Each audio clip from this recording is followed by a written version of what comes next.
Australia still has a pulse after beating Sri Lanka. Virat Kohli is on absolute fire and the Kiwis look in ominous form. And what do we say about England? Welcome to Fox Sports Lab Cricket. I'm your host, Ben Dixon, and joining me, the greatest all-rounder ever in Australian history, Simon O'Donnell. Welcome, Scoob. Nice to be here, Ben. Well, I'll be calling you Nostradamus because your tips last week, I've never seen a head wobble in the corridors here when you strutted in today. No, well, I've been puffing my chest out for a few days, let me tell you. I'm a bit weary, so we roll the show pretty quickly today because I probably need a bit of a nap because I've been telling people how good I am. Well, there's plenty on the show. Coming up, the new ball segment looks at Friday night's huge Australia-England clash at the MCG. In quick single, we're joined by former Kiwi international Simon Doull. And in Yes, No, Wait, we asked my friend here to stick his neck on the line in a series of bold predictions. Let's get stuck in. We've got the new ball at the top of the mark, Scoob. First things first, let's talk about the Fighting Irish. O'Donnell, back to your heritage. What an unbelievable game. Oh, brilliant, absolutely brilliant. The Irish, from the moment their skipper set the tone, they went out, they batted positively.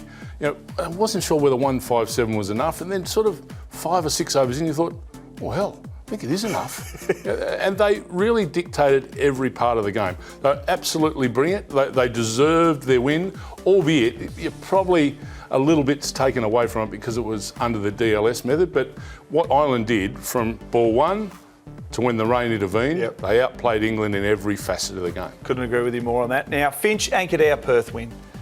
Is that the right momentum going into this game? It helps. It helps. Aaron Finch batted for 18.2 overs, which is probably 16 overs more than he has been doing. You could see he was desperate to just stay out there, get some time in the middle. You don't often get that opportunity in 2020 cricket. Marcus Stoinis came out, played the innings of his life, and sort of allowed Aaron Finch to do that. So is it enough to catapult him into form for the rest of the tournament? Obviously, time will tell, but I don't like it. Against better quality bowling, there will be better bowlers than the Sri Lankan opening bowlers and their medium pacers. It's a wait and see for me. Who does Australia need with the bat? You just mentioned Finch. Is it Stoinis, or are you making a case for Steve Smith? Well, the openers are important. I've harped on that from the start. You've got to get off to a good start. The one thing, Australia's going in hitting mode basically right through their order. I just would like to see Steve Smith in the middle there as an anchor, very much like a Kane Williamson for New Zealand. They're not out there hitting boundaries all the time, but they're capable in judging their runs, their 2s and 3s into the outfield. I think there's a place and a role for Steve Smith to play here, and I'm not sure whether Australia can win the World Cup without his experience in that middle order. Now, Australia tightened their line against Sri Lanka, but can they restrict an opposition like England? And do we need Maxi to bowl more overs?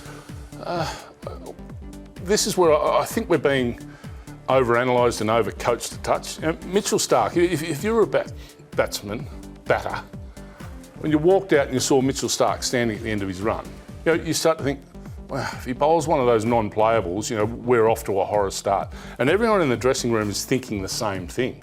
Yet we're bowling him first change and saying, oh, well, he's a better matchup here.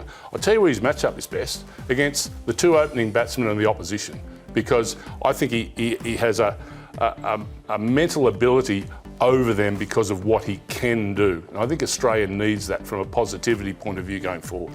Well, this is a loaded question because you were one of the great swing bowlers of all time. Never swung a ball in my life. Well, in the backyard, I did make 100 with the tape ball using your bat. But why can't our Australian bowlers swing it like other countries at the moment? Well, I disagree with you to a level. Okay.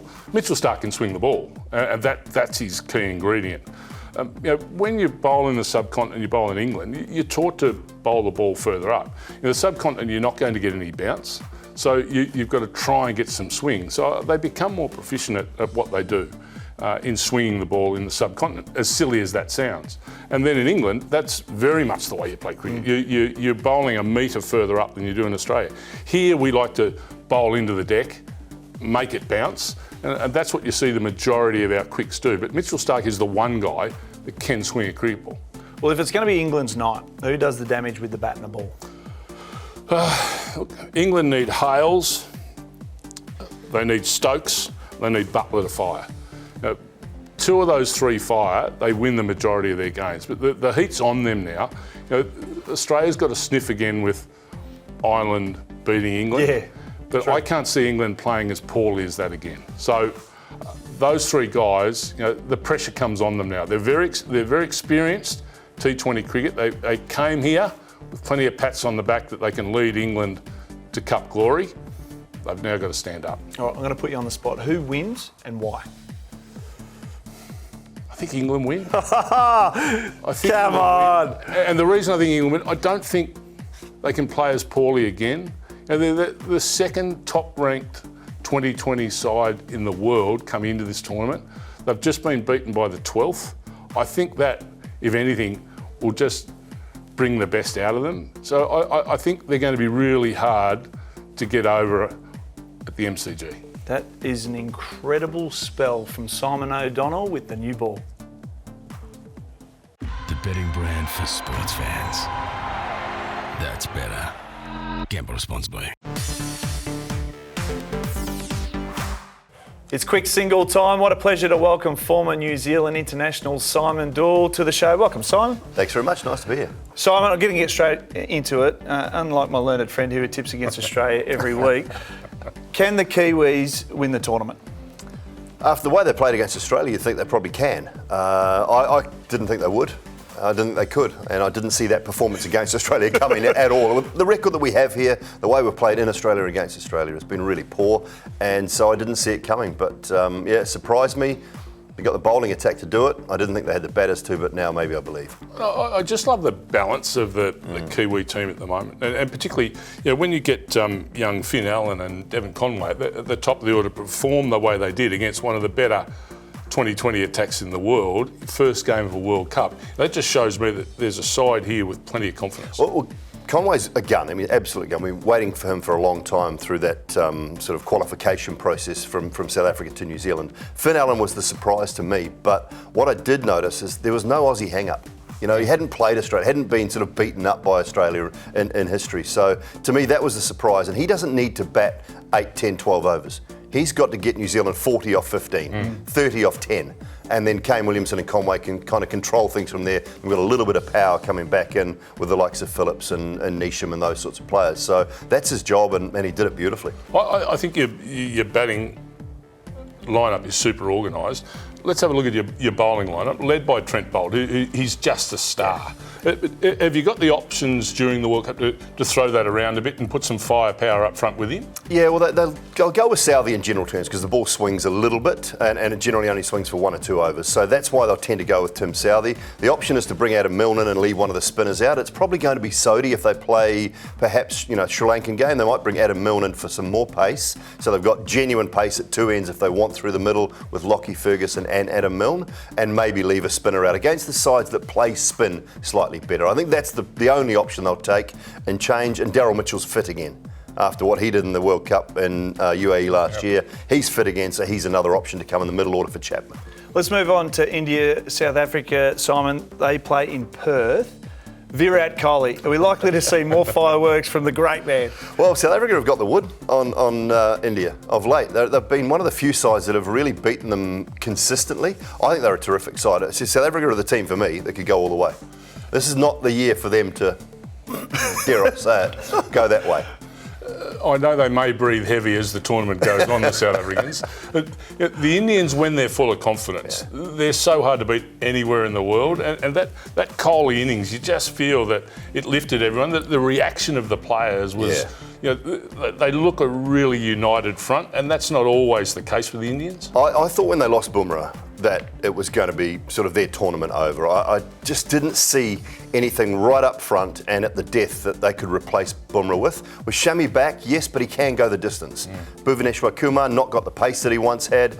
The kid's going to be the key, Arshdeep Singh. He's just such a class young man, really good bowler. If he goes well up front and at the death, I think he continues to do well for them. They can progress a long way in the tournament. But their batting has never been in doubt or in question, and I think Surya Kumar's he's still got a tournament to come yet. Well, great at the top of the order there the other night.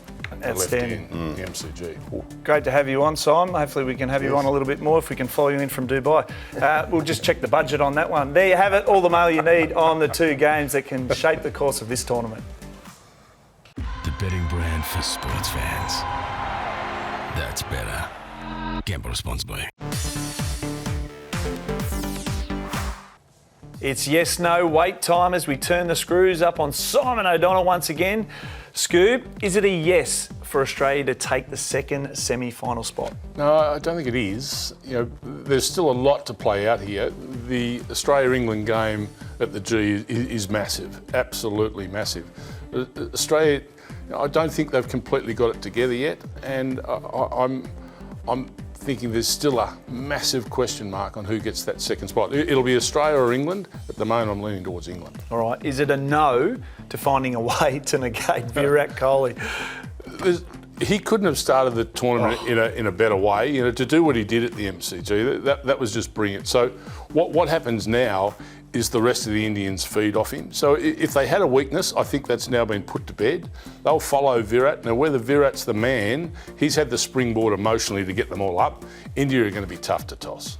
Is it a wait on how do Australia stay in this tournament? Oh, You've been big on the Australians. Yeah, could be a wait and a sorry all at the one time. Look, they're not playing at their best. A couple of individual performances are getting them where they've got to so far. 24 hours is a long time in this tournament. We're going to know a lot more in 24 hours. But to stay in it and be competitive, the Aussies have got to get it together. Can they do it at the home of cricket, the MCG? Time will tell. Well, we're going to see how this unfolds. That's the show for this week. Thank you very much, Scoob. You're outstanding once again. Make sure you subscribe below and don't forget to follow us on socials. See you next week on Fox Sports Lab Cricket.